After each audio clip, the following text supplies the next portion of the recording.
Bienvenidos, me da muchísimo gusto que estén aquí Ana, José Luis y Gerardo.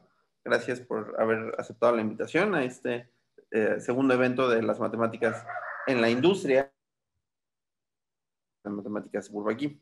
Estamos muy contentos porque estén aquí. Nosotros vamos a intentar hacer este evento regularmente cada trimestre o algo parecido porque creemos que es un tema interesante, es un tema que sin duda alguna a nosotros nos parece relevante y es una de las tareas del colegio, ¿no? Nosotros somos un colegio de matemáticas y tenemos este compromiso de ayudarle a las personas a entender o convencer a quien haya que convencer que las matemáticas no son una curiosidad y que tienen aplicaciones. Entonces, pues el objetivo es invitar a las personas que son profesionales en esto, a las personas que diariamente trabajan con matemáticas y que tienen esta formación, pero que además la aplican en algún problema. ¿De acuerdo? Entonces, pues de nuevo, muchísimas gracias. Voy a presentar a los participantes del día de hoy para que conozcan un poco más sobre ellos y ahorita van a tener el gusto de escucharlos. Gracias a las personas que están conectadas en alguna de las plataformas.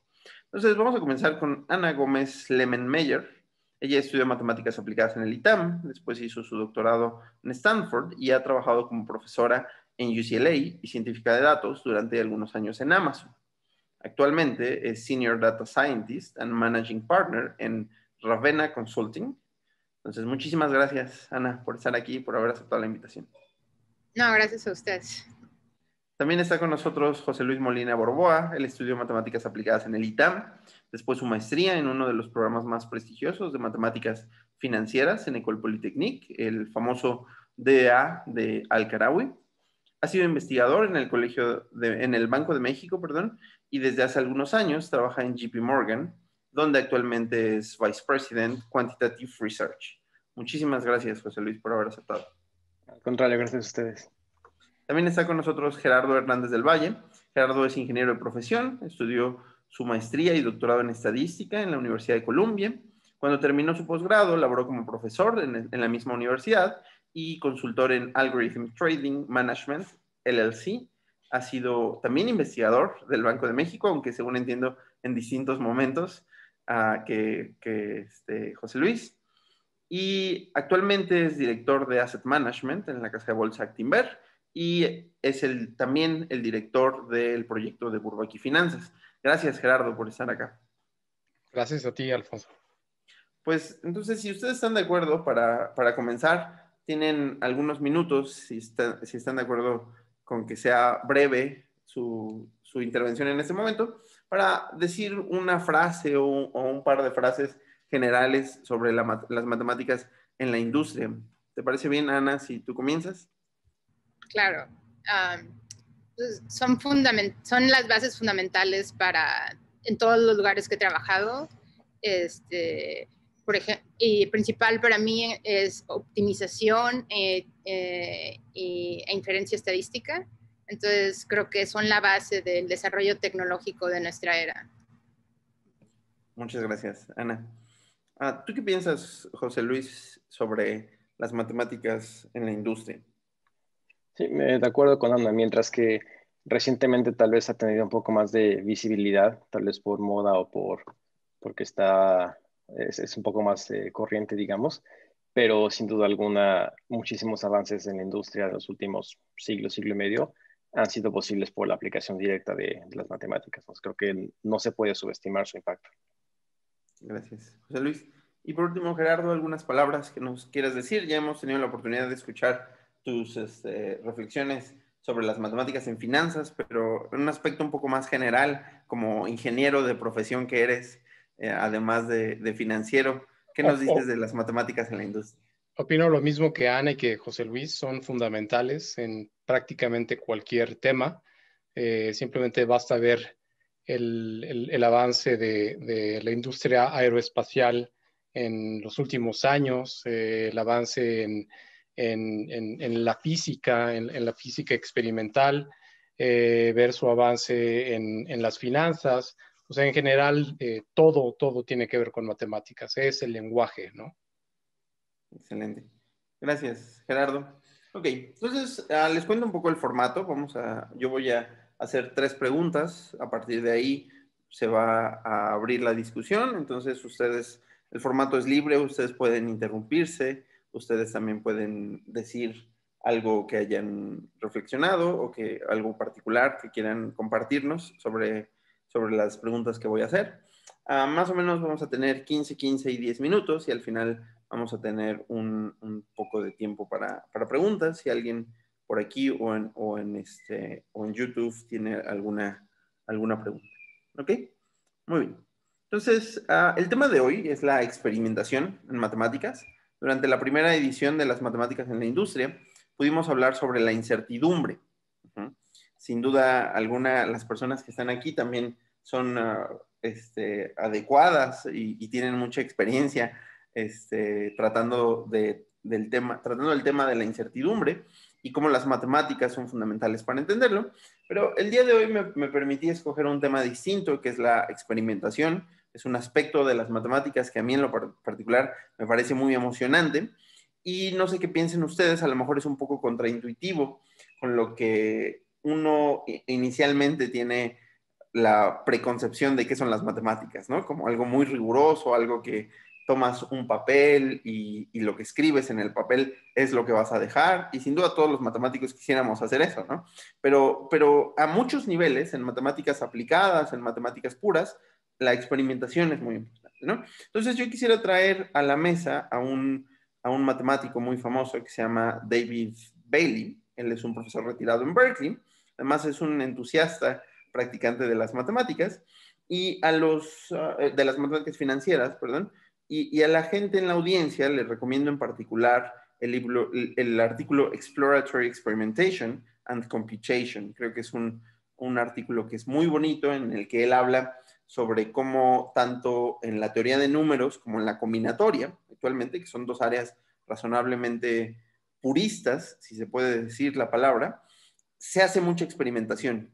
Y esto yo les contaba a ustedes que a mí me parece extraordinario, ¿no? Como en un área tan pura como es la teoría de números, pues un estudiante de doctorado se pone a hacer experimentos con funciones Z o con conceptos muy abstractos. Esto es algo muy parecido a lo que yo pienso que ocurre en las matemáticas en la industria, donde los investigadores, para resolver un problema industrial o un problema financiero, pues lo que hacen es crear un benchmark utilizando simulaciones, utilizando el acceso a las veloces computadoras que tenemos.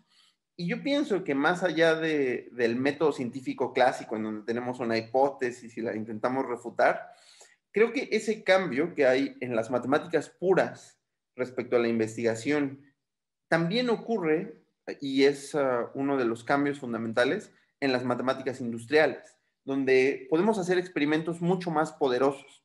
Ajá. Entonces, la primera pregunta, aunque no parezca, les quiero hacer una pregunta, es ¿cómo se imaginan que sería su trabajo, el día a día, sin el acceso a las computadoras que ustedes tienen? Si están de acuerdo, podemos comenzar contigo, José Luis. ¿Crees que tu trabajo sería distinto a como es ahora sin este acceso a las computadoras? No existiría, así de sencillo. Y eso es algo que me he dado cuenta en mi trabajo actual, no únicamente por lo que todos pensamos en cuanto a los métodos numéricos de aproximación, o la capacidad de hacer inferencia estadística súper rápido y con datos masivos. No solo eso, sino me he dado cuenta de la importancia del poder de cómputo, almacenamiento o simplemente el traspaso de datos para poder mantener toda una base de código de producción. Porque yo puedo decir, mi modelo que hace Bootstrap, bla, bla, bla, no podría correr con tanta velocidad en menos de 1 minuto por cada procesión hace 10 años. Pero ese modelo para este portafolio, para este regulador.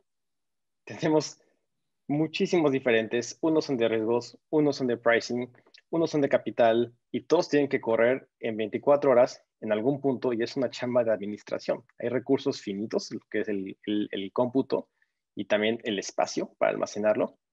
Entonces, mientras que en la escuela tal vez nos concentramos mucho en ver y nos cuentan los profes, no, es que esto lo descubrieron analíticamente, pero por años se quedó estacionado.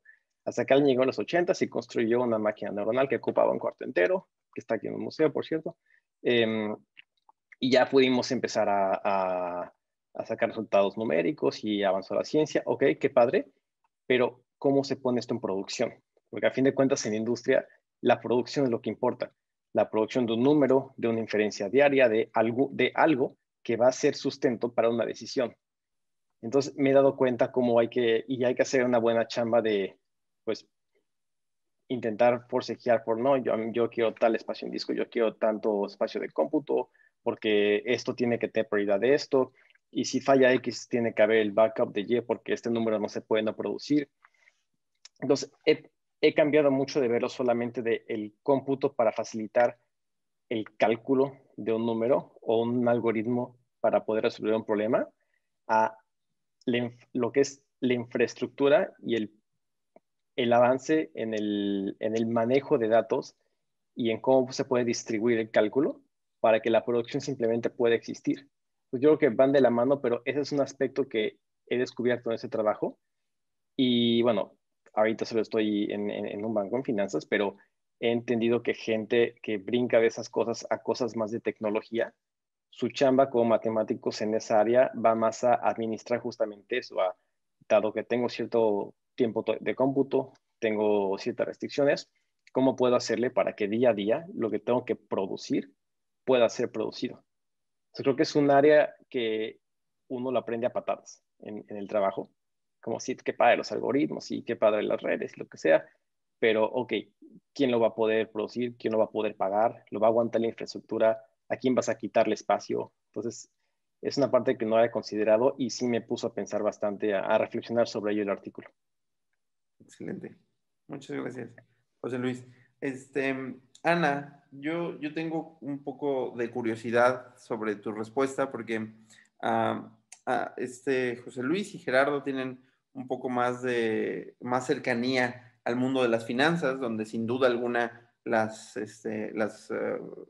experimentación es muy importante, ¿no? Pero era algo que mencionaba José Luis hace un rato, que con estos métodos de la ciencia de datos, con todo este hype, y con razón, ¿no? Con este hype, no lo estoy diciendo peyorativamente, ¿no? Sino con buena razón se ha vuelto tan famoso la ciencia de datos. Tú eres una científica de datos. ¿Te puedes imaginar tu trabajo sin el uso de las computadoras? Pues no, no, simplemente no. Todo lo que hago, o sea, así como mencionó José Luis, la infraestructura es básica, todo, o sea, cómo comunicas las bases de datos, cómo extraes los datos, o sea, pues todo eso está fundamentado en sistemas de cómputo, ¿no? Y cómo se comunican entre ellos, en qué servidor vive, o sea, como que todo ese tipo de cosas, pues no puedes hacerlo, o sea, o los métodos que quieres implementar, o sea, no se podría, ¿no? Para lo que yo hago.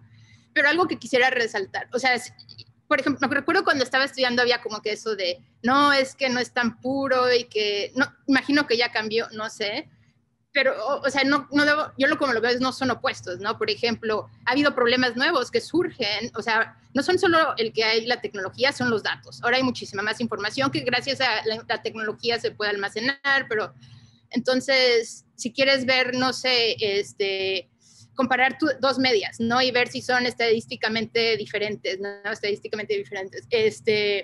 Si tienes millones de datos y sacas las medias de los dos, pues el error estándar va a ser tan chiquito que sí, siempre va a ser, o sea, diferencia significativa.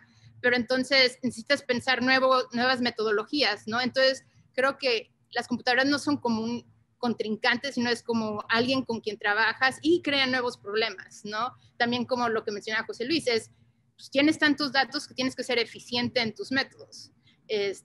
No puedes nada más como correr un for, o sea, como que tienes que hacer simplificaciones, tal vez una aproximación, o sea, como que, o sea, son fundamentales y son muy útiles y también te ayudan a tal vez descubrir cosas más rápido, o sea, como que son complementos, así es como lo veo. Claro, es de verdad muy, peculiar como algunos descubrimientos en matemáticas recientes, así como lo mencionabas, se producen gracias a la experimentación, ¿no? O sea, esto a lo mejor sí pasaba antes, o sea, sí pasaba que la gente observaba experimentos y veía el movimiento browniano, pero creo que son muchos menos lo que se descubrió en matemáticas hace 100 años que lo que se está descubriendo ahorita, ¿no? Quizás yo con algunos amigos digo que los científicos de la computación son los nuevos matemáticos, ¿no? Porque solamente las personas que, así como ustedes dicen, entienden muy bien cómo realizar estos experimentos y cómo optimizarlos y cómo cuidar estos recursos, pues son las personas que tienen acceso a todo este mundo de descubrimientos. ¿Qué piensas tú, Gerardo, de esta pregunta? Pues mira, bajo la misma línea, seguramente mi trabajo sería muy distinto. Por ahí en la historia de las finanzas se menciona la década de los 80 del siglo pasado como la década en la cual sorpresa a toda la industria financiera. Fue como el punto en el que las matemáticas realmente vinieron a dominar todo el mercado. Y bueno, y de la mano de la matemática. Gerardo, perdón, ¿tienes algún problema, yo creo, en internet? Se corta un poco tu conexión. Ok, a ver, ahorita cómo está. Está bien, pero de repente ¿Sí? se fue. Pero bueno, yo creo que ya está mejor. Sí, bueno, lo que les comentaba, entonces viene el dominio de la parte cuantitativa, que viene de la mano también del desarrollo de la tecnología de las computadoras.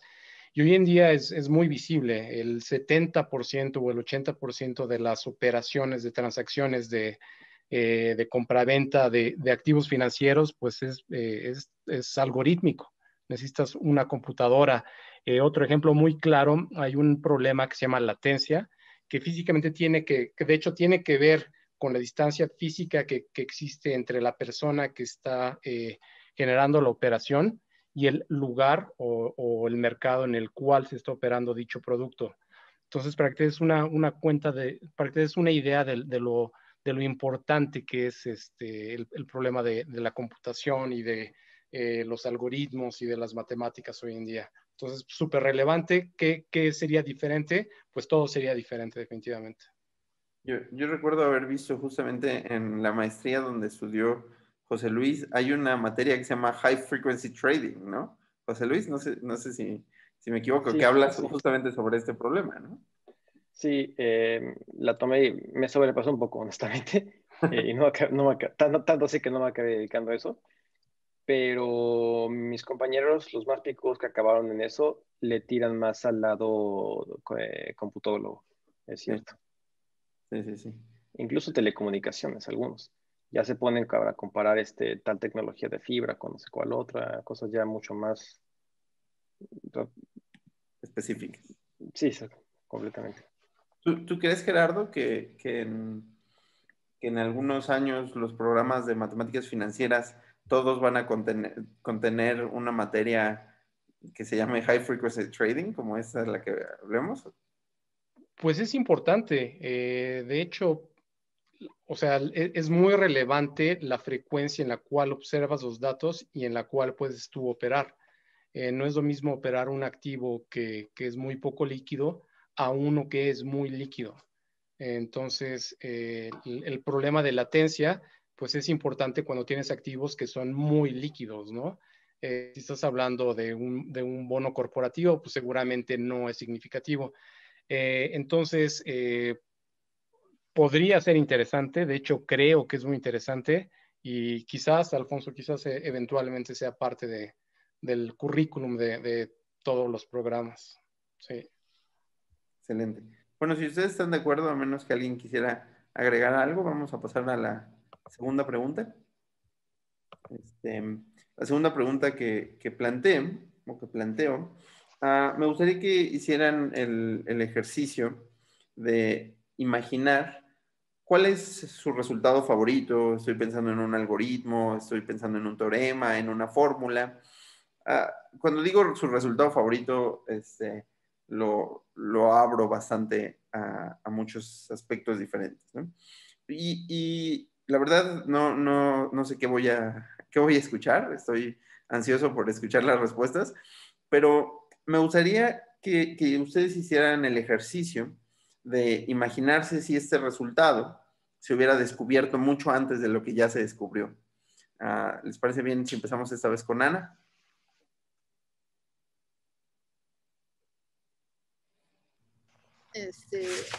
Sí, pues mi resultado favorito es el teorema del límite central y la ley de los grandes números.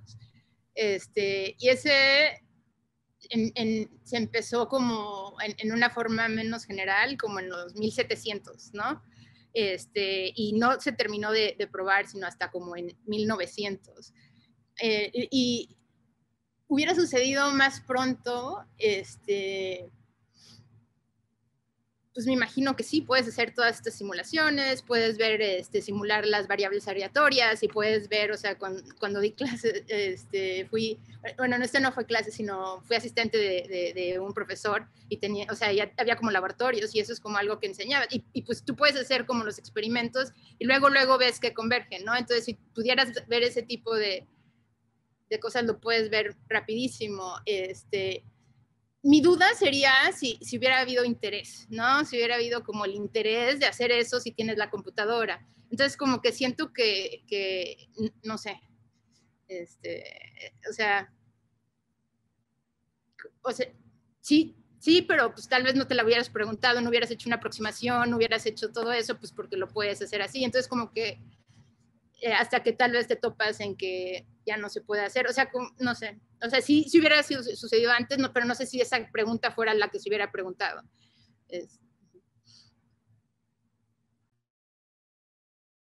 Perdón, solo para entender un poco mejor de la respuesta, ¿te refieres a lo mejor hubieran visto que esas diferencias se ve como una campana de Gauss, pero no estarían tan interesados en demostrar que verdaderamente es una función normal? Sí, o sea, que converge, exacto. O sea, puedes hacer ya distribuciones como tú quieras, empíricas, pero tal vez no necesitarías la aproximación, ¿no? Porque al final es, que aún todavía se necesita, pero que al final es para simplificar cuál es la distribución, ¿no? Ok, muy interesante. Justamente en la primera edición hablamos mucho sobre el teorema límite central y uno de los artículos que seguíamos para hablar de la incertidumbre era de Paul Levy, una de las personas que en el 900 descubrió esto. ¿Tú qué piensas, José Luis? ¿Cuál es tu resultado favorito? Pues antes voy a seguir un poco a la respuesta anterior, porque es cierto, o sea, hubieran visto empíricamente el resultado, pero ¿cómo saben que en su simulación no le dieron al contraejemplo para que no funciona? O se hubieran puesto a pensar, ok, pero ¿cuál es la condición? Que segundo momento finito, o sea, tal vez eso los hubiera motivado a, ok, tenemos esto empírico, ¿cómo lo planteamos analíticamente? Eso es lo que no sé. Que tal vez lo que toca el artículo, tal vez sucede en teoría de números, pero no es para nada mi mundo. Pues, favoritos son cosas más analíticas en probabilidad, teoremas tipo Feynman-Cag, o las mil invariantes de Cameron, Gersonov, Martin, ese tipo de cosas. Dudo mucho que alguien lo hubiera dado empíricamente, la verdad. Creo que ahí es completamente al revés. A la vez dudo mucho que eso podría ser implementado en la vida real sin computadoras. Así que unas por otras. Pero también me llamó mucho la atención el artículo enlista los pasos, como para los que sirve, digamos, los métodos computacionales. Y el último, que decía como la comprobación de los resultados analíticos. Aunque sí, mientras una prueba matemática es una serie de pasos lógicos que deja sin lugar a dudas claro que algo sucede o no sucede. Entonces, sí está demostrado para qué necesito hacerlo empíricamente, pero nunca está de más. Así que esa parte sí esa parte me resonó mucho, debido a que a veces, no sé, tal modelo quebró un día, pero se tiene que reportar algún número sí o sí. Entonces te hablan, oye, ¿puedo aproximar tal con tal? O tengo dos posiciones que se compensan y una no entró y la otra sí entró. Si meto esto en lugar de esto, ¿me puedes acotar mi error? Y ahí estás tú dándole, ok, sí se puede o no se puede. Y aún así, después de pasar una media hora haciendo la mate, nunca está de más hacer una simulación. Más vale. Así que creo que el paso H en los que enlista, de confirmar lo que analíticamente se sospecha, eso se me hace lo más importante, yo creo, y tal vez a lo que yo más recurro. Eh, Porque pues uno nunca sabe cuándo puede meter la pata, ¿no? Tal vez es más factible que uno lo haga que la computadora lo haga. Esto es algo que yo he escuchado a Gerardo en múltiples ocasiones decir, que los resultados analíticos podrían estar funcionando, pero si no lo puedes ver en la computadora, pues ya no es cierto, ¿no? O no hay suficientes razones para pensar que es cierto. Gerardo, en esta línea, ¿qué nos puedes Sí, contar? sí, estoy de acuerdo contigo, Alfonso, precisamente con lo que dice José Luis y con lo que comenta Ana. Yo cuando he trabajado en paso es siempre verificar con una simulación, ¿no? Perdón, Gerardo, se interrumpe un poco de repente la conexión. No sé si sea yo o José Luis y Ana también lo escuchan. No, creo que solo es muy mala pata. Ah, Es, solo. es- ¿Ah, sí? Sí, Ah, creo que coincide cuando empiezas justamente. Ok. Bueno, a ver, pues continúo, sí, sí, sí. ¿sí? Bueno, entonces yo les comentaba, a mí en particular, más me gusta o digamos la herramienta que más he utilizado tiene que ver con análisis espectral y que toca de alguna manera el problema que menciona Ana, el teorema límite central y la ley de los grandes números. Y también está relacionado a lo que menciona José Luis. ¿Por qué en todas las ciencias naturales y en las matemáticas? Un ejemplo clásico es el concepto de ruido y de hecho el nombre de ruido blanco viene precisamente de su analogía con la luz, con la luz blanca, ¿no? Que tiene la misma intensidad para todas las frecuencias dentro del espectro. Y bueno, en el caso de las finanzas, pues es muy particular cuando tú estás observando el precio de un activo, tú lo puedes descomponer en su espectro y puedes detectar cierto tipo de patrones o cierto tipo de señales por ahí escondidas, dependiendo cómo comienzas tú a muestrear, cómo comienzas tú a observar dicho proceso. Entonces, a mí se me hace muy padre y como les acabo de mencionar, por ejemplo, una manera de probar la ley utilizando teoría espectral, una transformada de Fourier, una transformada de Laplace.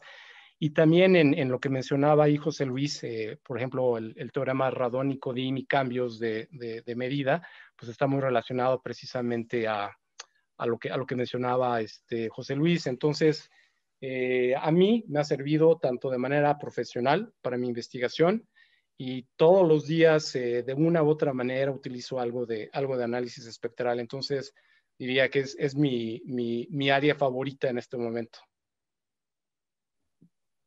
Ok.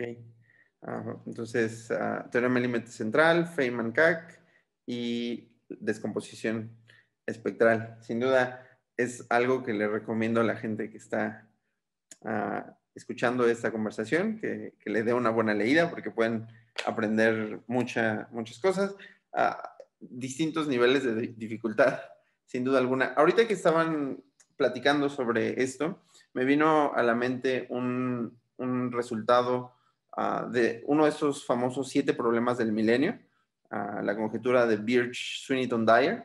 Es una conjetura que habla sobre curvas elípticas y puntos sobre estas curvas elípticas.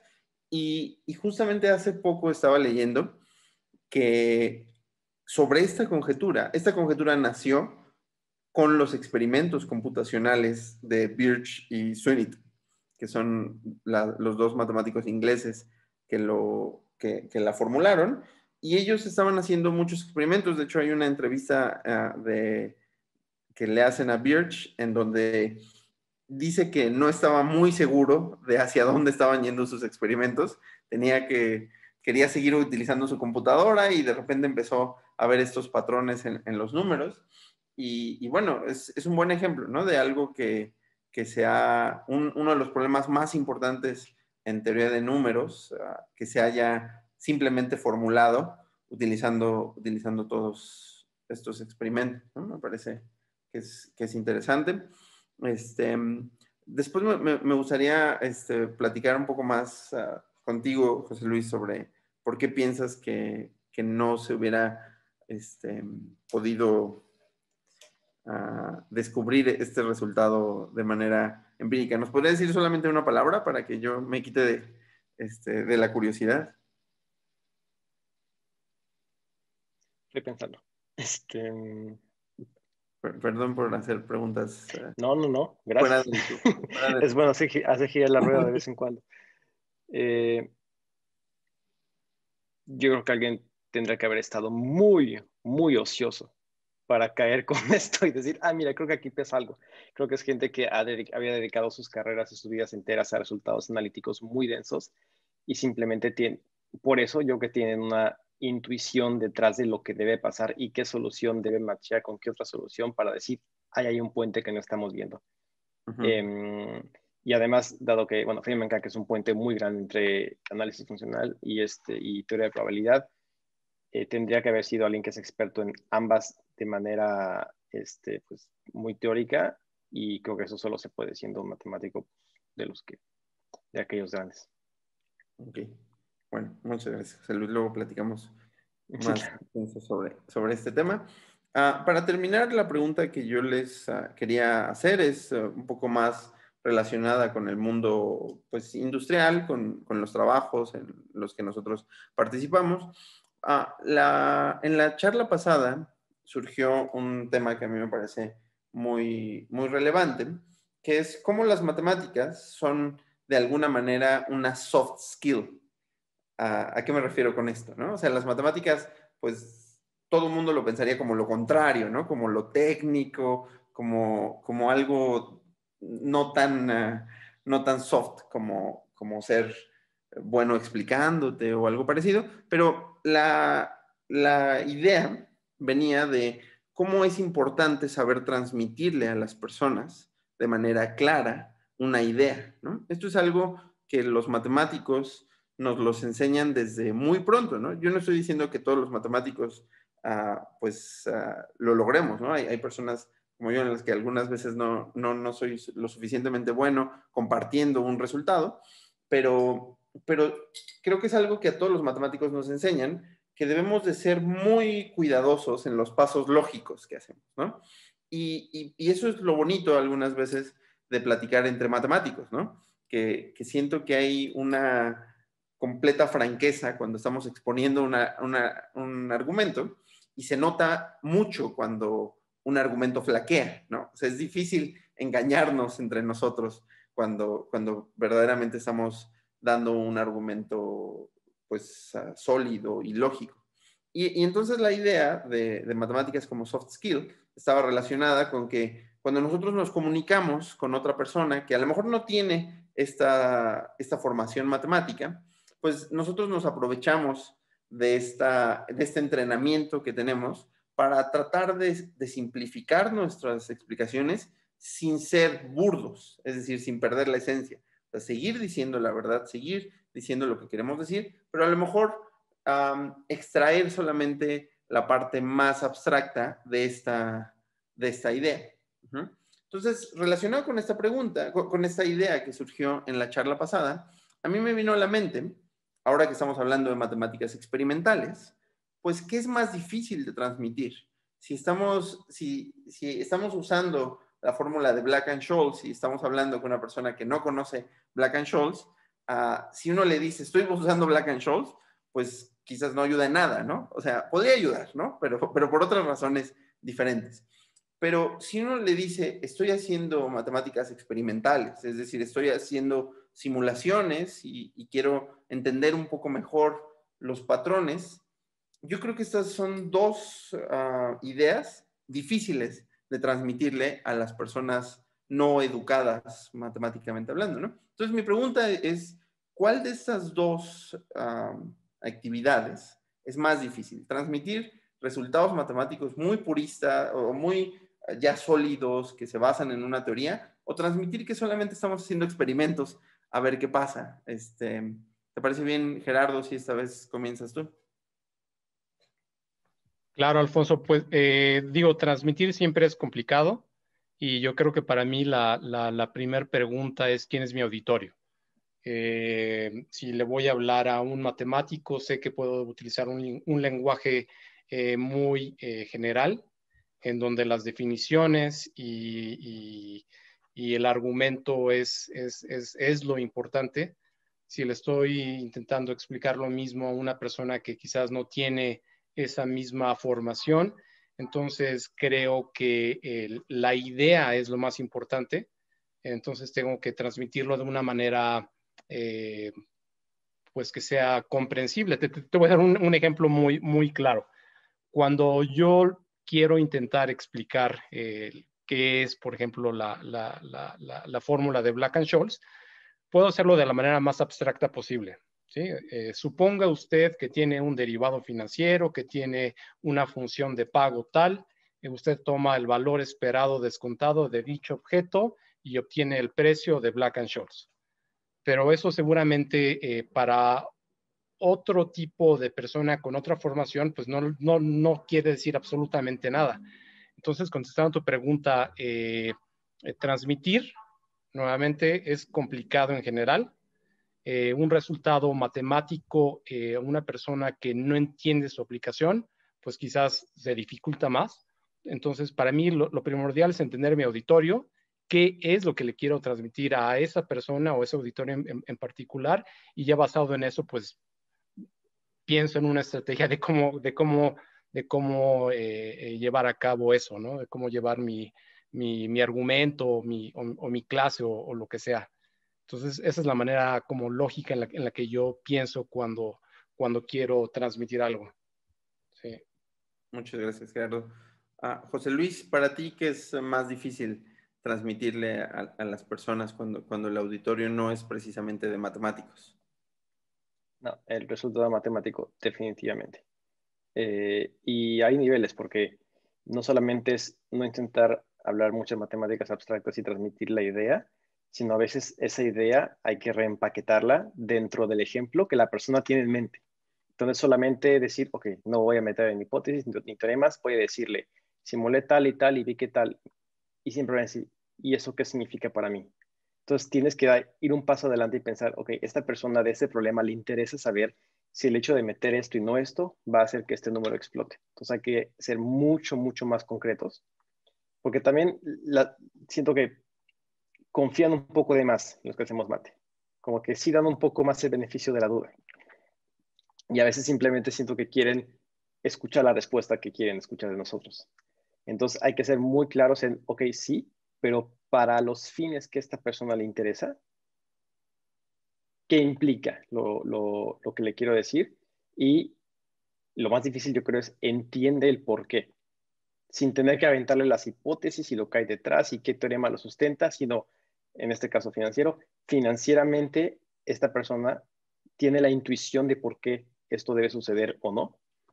Y a veces me doy cuenta que es cuando la gente no matemática de formación es muy buena. Es decir, sin saber la mate, ni el teorema, ni nada de eso, al instante entienden porque tienen un contexto completamente más amplio del problema en juego. Entonces es una habilidad que pues, me gustaría con el tiempo desarrollar, pero pues creo que ya me dediqué a lo que me dediqué. Pero no estaría de más trabajarlo, yo creo. Muchas gracias, José Luis. ¿Y tú qué piensas, Ana, sobre esta dicotomía? Concuerdo totalmente con Gerardo y con José Luis. Súper importante como ajustar tu plática o tu explicación a tanto quién es tu auditorio como qué es lo que necesitan. Y lo que veo es que conforme vas llegando a puestos un poco más altos, la comunicación es fundamental. O sea, el poder salirte del número y ver cómo, ¿y esto qué significa para la empresa? Y esto, o sea, ¿por qué es esto importante? Y, y poder hablar con distinto tipo de audiencias, ya sea con los ingenieros o con personas que estudiaron una maestría en administración, que son como mucho más prácticos y súper ágiles, y esto en qué se traduce. Entonces, y como mencionaba José Luis, esas personas tienen mucha intuición, ¿no? Y ven cómo funciona eso con la compañía. Entonces tienen como muchas preguntas y te hace como cuestionar a veces cosas que tal vez haces por inercia, ¿no? Y aportan mucho sin necesidad de saber como el resultado matemático. Pero, o sea, si hablas, por ejemplo, con los ingenieros que tienen un poco más de formación un poco más técnica, sí puede, o sea, puedes llegar un poco más profundo, ¿no? Pero al final, como dice José Luis, o sea, confían en ti, ¿no? O sea, eres el experto y si yo no dudo de lo que estoy haciendo, que ellos no tienen idea, pues no me van a creer en lo absoluto. Entonces es como, o sea, hay como cosas que tienes que explicar y cosas que no, ¿no? Entonces, pero sí, o sea, la comunicación se me hace súper, súper importante y cómo transmites eso y cómo puedes estar consciente el auditorio que tienes. Entonces, sí. Esto me parece fascinante del mundo de ciencia de datos porque encuentras a personas que no son de formación matemáticos o que quizás no son de formación actuarios, a lo mejor personas que son historiadores o que estudiaron contaduría y que aprendieron a programar y simplemente tienen una intuición maravillosa. Y hay algunos que sí, incluso conocen, o sea, ya aprendieron algo de matemáticas, pero es fascinante, ¿no? Yo seguido platico con personas que no son científicos, que no son matemáticos de profesión o computólogos y que se desenvuelven excelente en otras áreas. Y creo que tiene mucho que ver con eso, ¿no? Con que entienden el problema que se tiene que resolver. Algunas veces los matemáticos somos un poco tercos y queremos resolverlo, además siendo elegantes, ¿no? Queremos meter un gol y además hacer un túnel y ser elegantes. Entonces, pues eso no se puede siempre. Me llamaba mucho la atención lo que decías, Gerardo, sobre el público al que vas dirigido. ¿Cuál crees que es el público más complicado al cual transmitirle un resultado nuevo o un resultado sorprendente, ¿no? Hace rato José Luis mencionaba que quieren oír lo que quieren oír, pero ¿quién es más así? O sea, ¿quién es más quiero oír lo que yo ya sé? ¿Los matemáticos o personas pues más relacionadas con el mundo estrictamente financiero, por ejemplo? Yo me he encontrado gente a la cual me cuesta transmitirlo en todas las áreas, tanto en la academia como en el Banco de México, economistas, financieros. No sé, realmente creo que todo mundo, todos tenemos nuestro sesgo natural por nuestro entrenamiento, por lo que entendemos. Entonces, nuevamente, vuelvo a regresar a lo que comentaba. O sea, es muy importante entender el público, el auditorio al cual le queremos transmitir el concepto. Y basado en eso, entonces, pues ya cambio yo la estructura de cómo y qué es lo que le voy a decir. Definitivamente no es lo mismo quererle explicar algo a mi papá que tiene cierta formación que a mis colegas con los que trabajo todos los días. Simplemente tienen otro entrenamiento, otra visión de las cosas. No es que uno sea mejor que otro, simplemente tienen otra visión de las cosas, ¿no? Y pues, en resumen, eh, creo que es igual de complicado. Entonces tú eres el que tienes, si tú quieres al final transmitir tu idea, tú eres el que tiene que modular la manera en que lo transmites. O sea, no tanto el que está enfrente, ¿no? Estoy completamente de acuerdo. Yo también pienso que si algo es cierto, pues tenemos que poderlo explicar, ¿no? O sea, si no lo podemos explicar, pues entonces es probable que ni siquiera sea tan cierto lo que estamos tratando de decir, ¿no? O Pues no lo bueno, entendemos también. ¿perdón? O no lo entendemos también. No lo entendemos suficientemente bien, ¿no? Justo, eso es algo que a mí me pasa bastante y que normalmente hago énfasis a los estudiantes, ¿no? Si no lo puedes explicar, pues entonces quiere decir que seguramente no lo has entendido suficientemente bien, ¿no? A mí me pasa cuando trato de explicar algo. Pues hemos llegado a los últimos 10 minutos, pero si ustedes quisieran agregar algo que, que hayan pensado anteriormente o que se hayan quedado con ganas de decir, creo que este es un muy buen momento. Un pequeño comentario acerca de la parte de experimentación y está un poco ligado con esta explosión de ciencia de datos.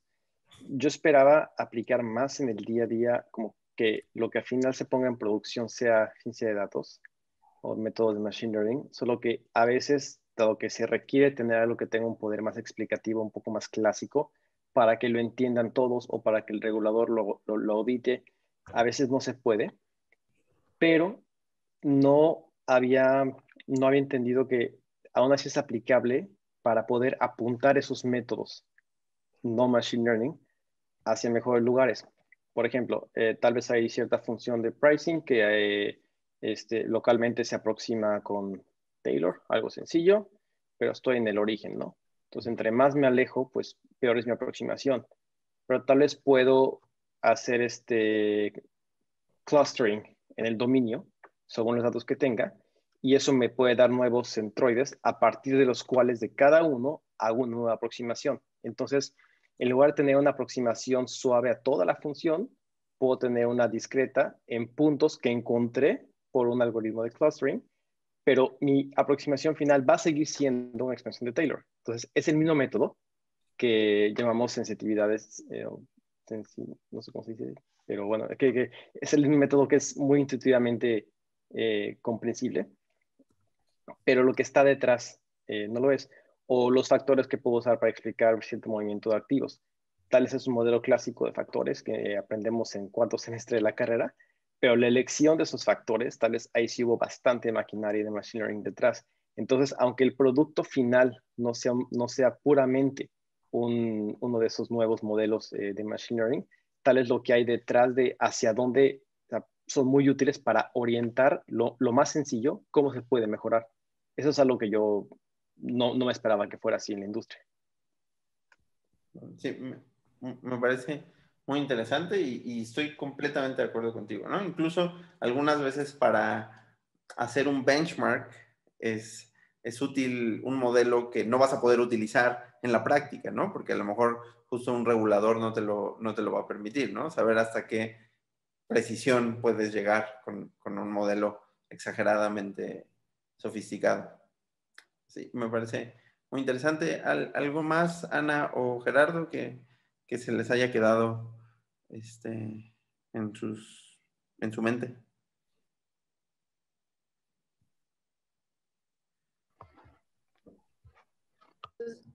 Algo más que agregar es que tener como las bases son fundamentales. O sea, puedes tener millones de computadoras rapidísimas y los datos y todo, pero, por ejemplo, o sea, si quieres hacer como inferencias causales, ¿no?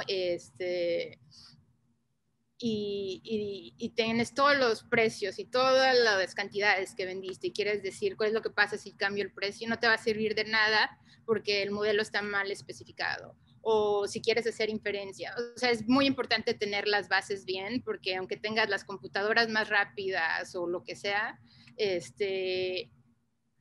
o sea, no sé, es como si procesaras y no te sirve de nada, ¿no? Y creo que hay como un crecimiento mucho en tener datos y todo, pero el saber qué hacer con ellos es muy importante. Y esa parte creo que de tener como esta formación ayuda mucho, porque tal vez si no tienes como esas bases más, no sé, como inferenciales o de optimización, no puedes producir ninguna contribución, ¿no? Entonces, el tener como muy bien, saber qué estás haciendo, es muy importante y si no es simplemente como desarrollar, no sé, equipos de cómputo o es como tal vez lo que nos diferencia, pero bueno. Sí, estoy completamente de acuerdo con Ana. Hace poco platicamos un poco acerca de un análisis empírico de los mercados o de los precios. Y pues sí, o sea, tú puedes coleccionar una gran cantidad de datos, pero después, ¿qué hago con ellos? A mí me ha pasado y le he dedicado mucho tiempo a estudiar y después intentar aplicar nuevas metodologías. Y aunque muchas veces parece ser prometedor, hasta que no lo intentas, hasta que no lo subes a tu computadora, hasta que no lo dejas correr, no te das cuenta si en realidad es eficiente, si en realidad está resolviendo el problema que tú quieres o no. Entonces, nuevamente, como dice Ana, yo creo que hay ocasiones en las cuales te van guiando, te van diciendo, ¿sabes qué? Creo que por aquí, aunque para mi caso, para mi problema en particular, no va por ahí, ¿no? Entonces tienes que tener también esa flexibilidad y esa curiosidad constante de estar buscando nuevas ideas, pero también tienes que ser persistente. Cuando encuentras algo que crees que promete, pues insistir en ese camino, ¿no? ¿Qué te lo da esa diferencia? Pues yo creo que la experiencia. Hay veces que seguramente hace 10 años, cuando estaba en mi doctorado, mi visión acerca de cuál era un problema importante y cuál no lo era, no lo tenía tan desarrollado. Creo que hoy en día lo entiendo mejor, por lo menos en mi caso en particular, puedo, según yo, distinguir un poco mejor qué herramienta es mejor, más útil, y también sé cuándo decir por aquí no va, o por lo menos para mí este no es el camino que quiero seguir, y pues dejarlo ir, ¿no? Suena muy padre la teoría, hay mucho trabajo que gente se dedica a esto, pero pues no, o sea, a mí no me convence ese camino, ¿no? Excelente. Pues muchísimas gracias a los tres. Tenemos 3 minutos y para cumplir con la agenda vamos a solamente dedicarles estos 3 minutos. Hay algunas personas aquí en la plática que son estudiantes del colegio. Veo aquí a Jesús, a Martín y a Luis, los tres muy buenos estudiantes. ¿Qué les parece si ustedes les hacen alguna pregunta a Ana, José Luis y Gerardo?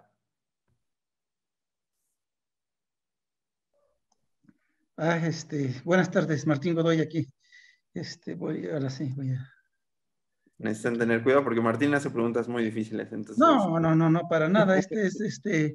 Yo también, pues, no digo soy matemático, pero soy un amateur de las cuestiones de optimización, matemática, y a eso me dedico en el Instituto Mexicano del Petróleo.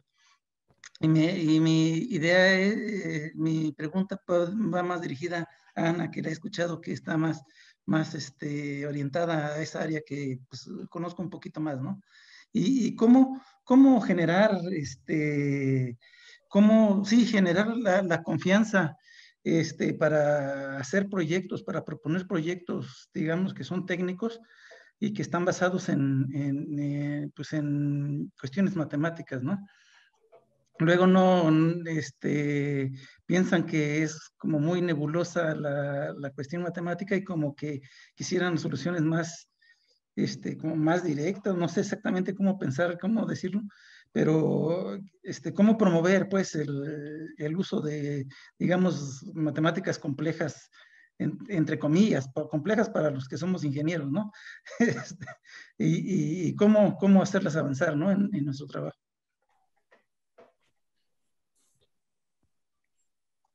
¿Puedo contestar?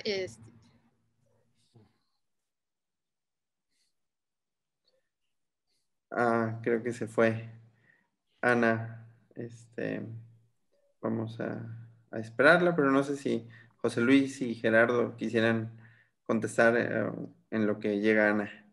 Me he topado con eso muchas veces y algo importante es, si en la licenciatura nos enseñan el principio de parsimonia, que ante dos métodos, modelos similares, el más simple, dado que producen los mismos efectos, es el más importante, eso en la vida real es muchísimo más importante, tiene muchísima más importancia, sobre todo para la gente justamente que no está tan acostumbrada a los métodos matemáticos. Siento que es la manera de intentar convencer, de intentar encontrar esa línea entre es que es una realidad que existe este problema de optimización, necesitamos optimizar tal cosa, y esta es la manera más sencilla, más directa, como se puede hacer.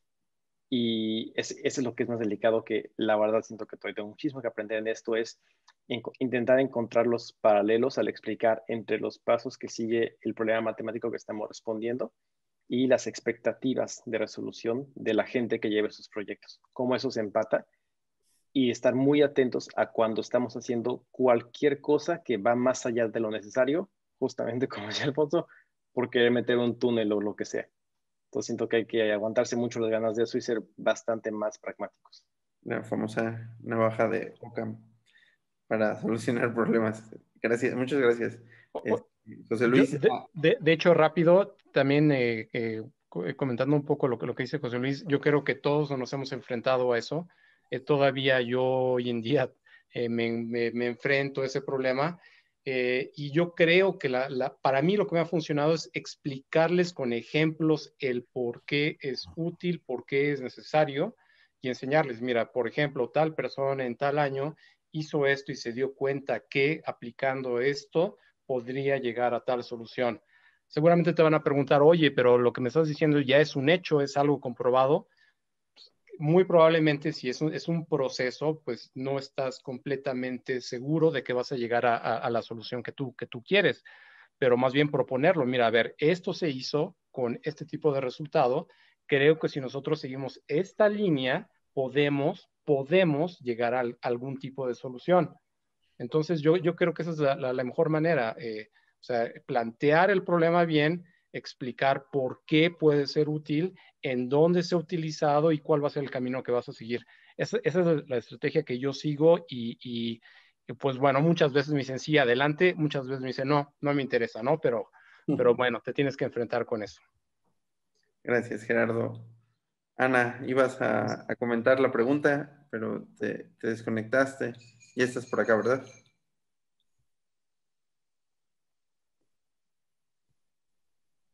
Creo que no escuchamos a Ana.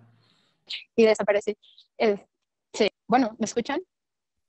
Ya se escucha. ¿Me escuchan ahora? Ya te escuchamos, Ana. Gracias.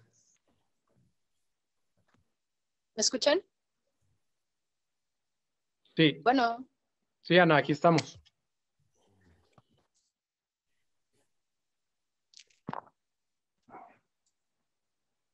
bueno. Hola, Ana. Sí, te escuchamos. Perdón. Ok. No, lo que iba a decir era que simplemente como puedes demostrar cuánto ahorrarías, ¿no? O sea, si haces este método, puedes hacer como una simulación. Por ejemplo, usando, estábamos comparando usar como cierto modelo de series de tiempo versus otro, ¿no? Entonces tienes que ver como en cuánto reducirías el error si utilizas este o este para tratar de decir cuánto contribuiste, este proyecto cuánto contribuyó o algo así. Entonces, como tratar de estimar, bueno, si aplico esta metodología, o sea, no, tal vez no se puede en todos los casos, pero por lo menos, o sea, espero tener como, o sea, es mucho más eficiente, puedo tener una mejor predicción y estimar, no sé, en el caso de logística, o sea, tener un producto donde lo van a comprar, es más probable que te lo vendan, o reducen los costos y entonces yo creo que tal vez eso también es como tratando de explicar, o sea, estos son los beneficios, ¿no? Y también, o sea, no escuché lo que dijeron todos mis compañeros, pero bueno, sí. Muchas gracias, Ana. Por suerte pudimos escuchar tu respuesta completa, aunque al final se estaba trabando, pero creo que la escuchamos completa. Pues les agradezco de nuevo muchísimo que hayan estado aquí. Ya nos pasamos algunos minutos. Fue un gusto poder contestar esta pregunta, pero yo veo a dos personas aquí que deberían de estar ya en su clase de las 6:30. Entonces nos vamos a detener por aquí. Les agradezco muchísimo, Ana, José Luis, Gerardo, por su tiempo, por el interés de participar en esta iniciativa. A mí me pone muy contento escuchar a personas que saben tanto, que además tienen el tiempo para estarlo contando y que tienen tan buenas prácticas. O sea, son matemáticos, pero además matemáticos que están completamente inmersos en la industria y que utilizan esto en su día a día. De nuevo, muchísimas gracias a los tres. Yo me la pasé muy bien. Yo también. Gracias. Igualmente, muchas gracias. Bye. Gracias. Gracias.